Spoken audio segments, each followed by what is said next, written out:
அனைவருக்கும் வணக்கம். இன்றைய வாலிப சமுதாயம் தமிழை மறந்தது, தமிழ் வாசிக்கவே தடுமாறுகிறது. இப்படிப்பட்ட சூழ்நிலையில் வெளிநாட்டிலிருந்து நம் நாட்டிற்கு வந்தவர்கள் எவ்வாறு கிறிஸ்தவத்தை பரப்பினார்கள் தெரியுமா? தமிழை ஆர்வத்தோடு கற்றதோடு நில்லாமல், கட்டாயம் இந்த தமிழை எனக்கு ரொம்ப பிடிக்கும் அப்படின்னு சொல்லி அநேக வெளிநாட்டு அறிஞர்கள் தன்னுடைய அநேக கருத்துக்களை எல்லாம் இயேசுவின் பிறப்பு முதல் இறப்பு வரை என்று சொல்லி அனைத்து கருத்துக்களையும் பதிவு செய்தார்கள். அப்படிப்பட்ட உன்னதர்கள் வந்த இடம் இன்றும் தமிழை வாழ வைக்கிறார்கள், வாழ்ந்து கொண்டிருக்கிறது என்பதை உணர்த்துவதற்கு இலக்கியத்தில் இயேசு கிறிஸ்து எவ்வாறு செயல்பட்டார் என்பதை உங்கள் முன் இந்த வாலிப பிள்ளைகள் நிகழ்த்த இருக்கிறார்கள்.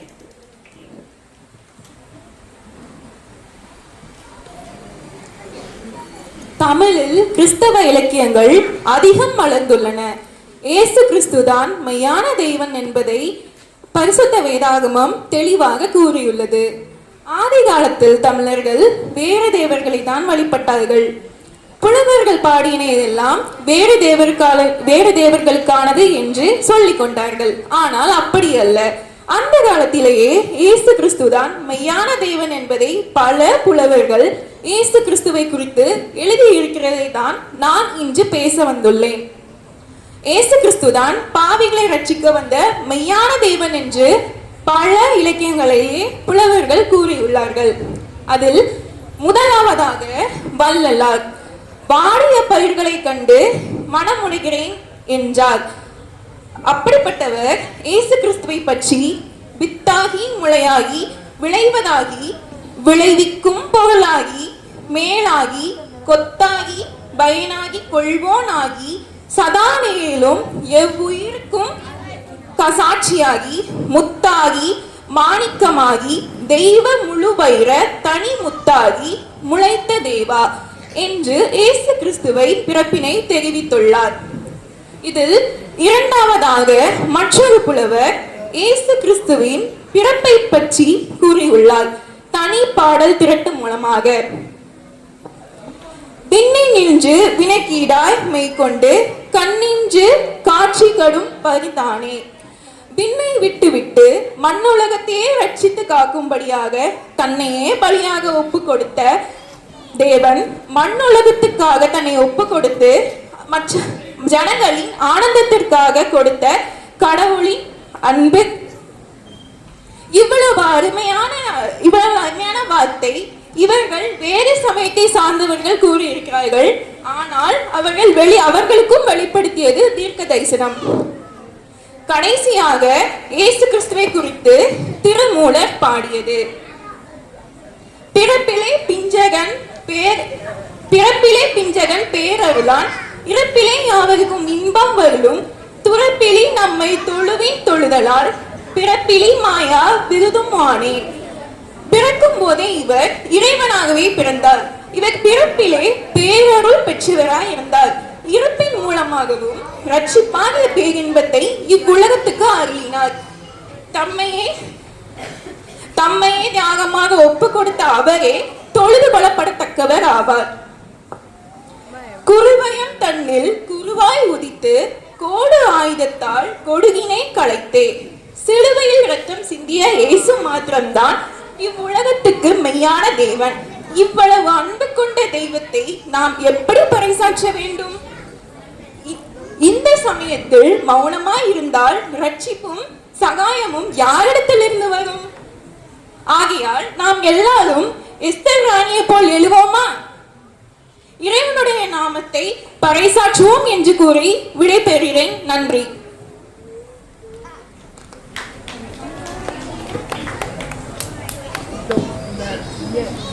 உலகமெங்கும் போய் சர்வ சிருஷ்டிக்கும் சுவிசேஷத்தை பிரசங்கியுங்கள் என்ற வேத வசனத்தை நிறைவேற்றியவர் பலர். அவரில் ஒருவர் ஜி.இ. போப். இவர் இங்கிலாந்து நாட்டை சார்ந்தவர். தனது 19வது வயதில் தமிழ்நாடு வந்தார். தமிழை கற்றதோடு நில்லாமல் அநேக நூல்களை மொழிபெயர்த்தார். இன்றைய சமுதாயம் தமிழை கற்க ஆவல் கொள்ளவில்லை.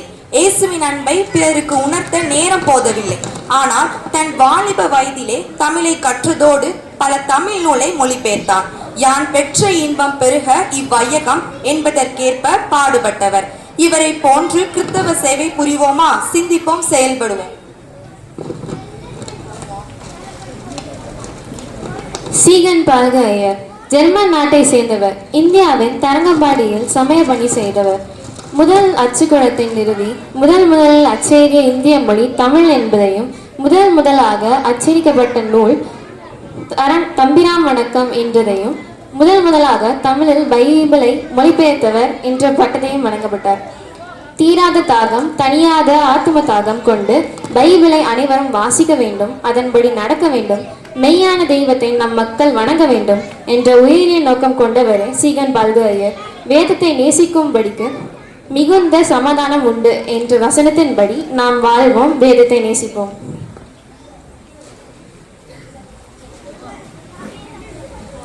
கால்டுவெல் இவர் அயர்லாந்து நாட்டை சேர்ந்தவர். தமிழ் மொழி ஆய்வுக்கு வித்திட்டவர். திராவிட மொழிகளில் ஒப்பிலக்கணம் எழுதியவர். திருநெல்வேலி சரித்திரம், நற்கருணை தியானமணி, ஞானஸ்தானம் போன்ற நூல்களை இயற்றியதோடு இயேசு கிறிஸ்துவின் அன்பை தேரிக்காடாய் கிடந்த இடங்களில் வாழ்ந்த பனையேறும் தொழில் செய்யும் மக்களின் நண்பனாய், படிப்பறிவில்லாத மக்களின் சேவகனாய், கல்வியிலும் இறை அன்பிலும் சிறந்து விளங்க செய்தார். அவர் பட்ட பாடுகள் ஏராளம். குளிர் பிரதேசத்தில் வாழ்ந்த மனிதர் இந்த வெப்பம் நிறைந்த இடத்தில் தண்ணீர் தொட்டியில் உட்கார்ந்து தமிழை கற்று பல நூல்களை இயற்றி இயேசு கிறிஸ்துவின் அன்பை பொழிந்தார். இவரை போலவே இங்கிலாந்தில் இருந்து வந்த மற்றும் யாழ்ப்பாணம் வந்த பர்சீவல் பாதிரியார் போன்றவர் தமிழை கற்று கிறிஸ்தவ சேவையில் தன்னை ஈடுபடுத்தி கொண்டார்கள். பிலிப்பியர் 4:3 பின்பகுதியில் சுவிசேஷ விஷயத்தில் என்னோட கூட மிகவும் பிரயாசப்பட்டார்கள், அவர்களுடைய நாமம் ஜீவ புஸ்தகத்தில் இருக்கிறது என்று அப்போஸ்தலனாகிய பவுல் கூறினார். நம்முடைய பெயர் ஜீவ புஸ்தகத்தில் இடம்பெற வேண்டுமா? விரைந்து செயல்படுவோம், ஆயத்தமாவோம். தமிழ்நாட்டு கிறிஸ்தவர்கள் வேதநாயக பிள்ளை, வேதநாயக சாஸ்திரி, முத்துசாமி பிள்ளை, ஆபிரகாம் பண்டிதர் தன்னை ஈடுபடுத்தி கொண்டு தேவனின் சித்தத்தையும் திட்டத்தையும் நிறைவேற்றினார்கள். நம் பகுதியை சார்ந்தவர் H.A. கிருஷ்ணபிள்ளை. இவர் திருநெல்வேலி மாவட்டம் கரையிருப்பு என்ற ஊரினர். இவர் வைணவ சமயத்தை சார்ந்தவர். இவர் கிறிஸ்துவை ஏற்றுக்கொண்டதோடு மட்டும் இல்லாமல் ரட்சண்ய யாத்ரீகம், ரட்சண்ய மனோகரம், ரட்சண்ய சமய நிர்ணயம், ரட்சண்ய குரல் என்ற ஆன்ம ஈடேற்றம் பற்றி எழுதி கிறிஸ்துவின் அன்பை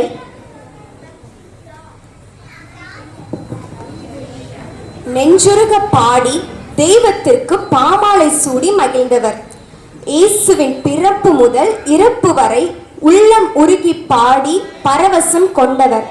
அநேகமாயிரம் மக்களை இயேசுவின் பாதையில் வழி நடத்தியவர். இவரே கிறிஸ்தவ கம்பர் என அழைக்கப்பட்டவர். ஒரு சில பாடல் வரிகள்: கண்ணி பாலனாய் காசிதனில் அவதரித்து மண்ணும் ஜீவ கோடிகளெல்லாம் வான்களி மருதுவ தன்னுயிர் பலி தியாகமும் சிலுவையில் தந்த என்னுயிர் பாசன மூர்த்தியை அஞ்சலித்திடுவோம். ஆம், அனைவரும் சிலுவையில் தியாக பலியாய் அர்ப்பணித்த நம் தெய்வத்தை தலைக்கு மேல் கைகூப்பி வணங்கிடுவோம். நாம் இந்திய தேச மக்களை நித்திய ஜீவனுக்குள் பிரவேசிக்க வைக்க முனைப்போடு பாடுபடுவோம். பரலோக ராஜ்யத்துக்கு சென்று நிரப்புவோமா? இயேசுவின் வருகை சமீபம் என விழிப்போடு இருப்போமா?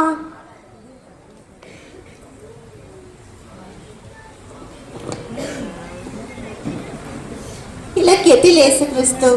19ஆம் நூற்றாண்டில் கவிஞர் பாரதியார் இயேசு கிறிஸ்துவை பற்றிய கவிதை: ஈசன் வந்து சிலுவையில் மாண்டார், எழுந்து உயிர்த்தனர் நாளோடு மூன்றில், நேசமறியால் மகதலேனால் இந்த காட்சியை நேரிலே கண்டாள். தேசத்தில் இதன் உட்பொருள் கேலி. தேவர் வந்து நமக்குள் புகுந்தே நாசமின்றி நிதம் நம்மை காப்பார், நம் நகந்தை நாம் கொன்றுவிட்டான். என்று இயேசு கிறிஸ்து நமக்காக சிலுவையில் மரித்து இன்று நமக்குள் வாழ்கிறார் என்று பாரதியார் 19ஆம் நூற்றாண்டில் அழகாய் கூறியுள்ளார்.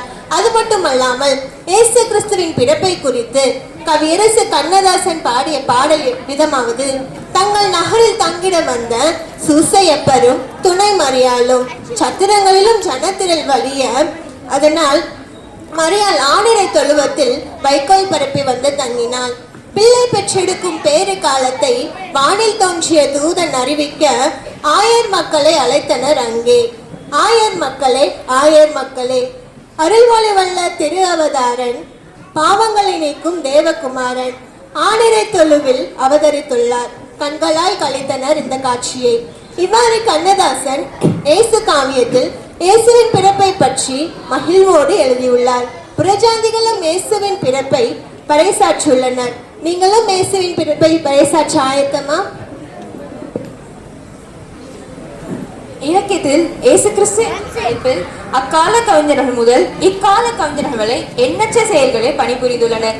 இயேசுவே மெய்யான ஒளி, இயேசுவே மெய்யான தேவன் என்று அறிவித்தனர் நாம் இயற்றிய பாடலில். அதுபோல வெளிநாட்டாரான வீணவ முனிவர், இவர் இத்தாலி நாட்டை சேர்ந்தவர். இவர் தமிழ்நாட்டிற்கு வந்து தமிழை கற்றத்தோடு கிறிஸ்தவம் தலைக்க பாடுபட்டார்.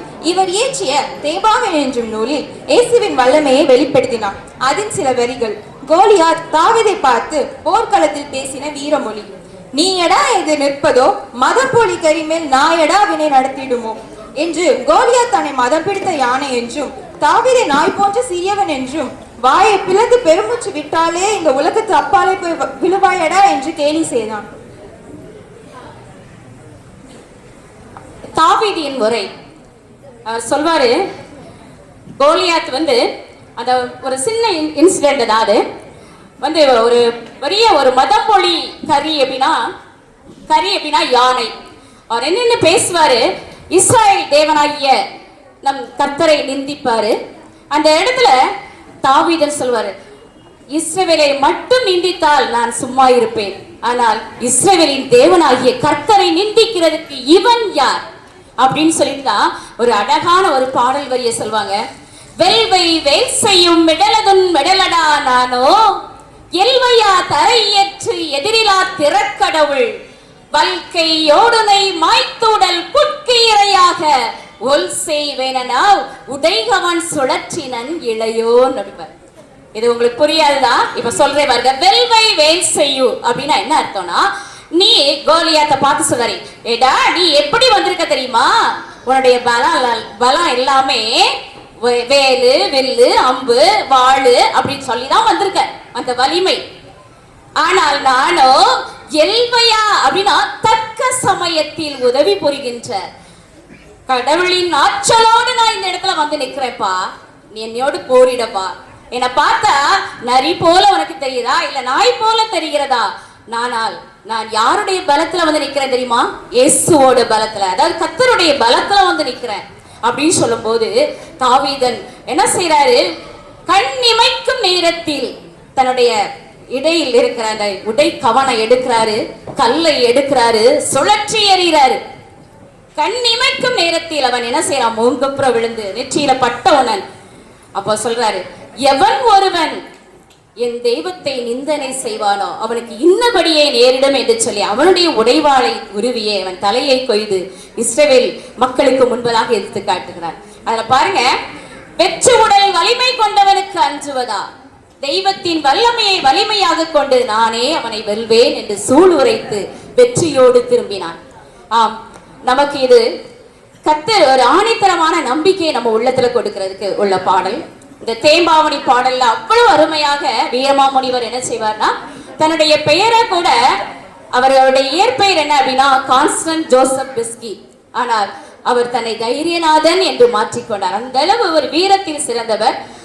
நம்முடைய தெய்வத்திற்கு முன்பதாக யாரும் நிற்க முடியாது என்பதை நாமும் சூளுரைக்கலாமே.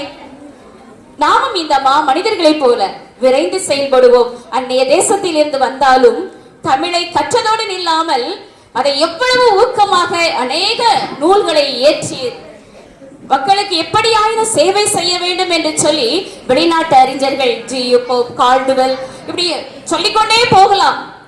அவர்கள் செயல்பட்டது போல நாமும் செயல்படுவோமா? இன்றைய சமுதாயம் தமிழை மறந்து, தமிழ் எனக்கு தெரியாது, இங்கிலீஷ்ல அதிகமா பேசுறோம், ஆனா தமிழ் எனக்கு புரியாது அப்படின்னு சொல்லி இருக்கிற இன்றைய சமுதாய மக்கள் தெளிவாக இன்னும் அநேக நூல்களை இயற்றி தேவனுக்கு மகிமையை சேர்ப்போம். நன்றி.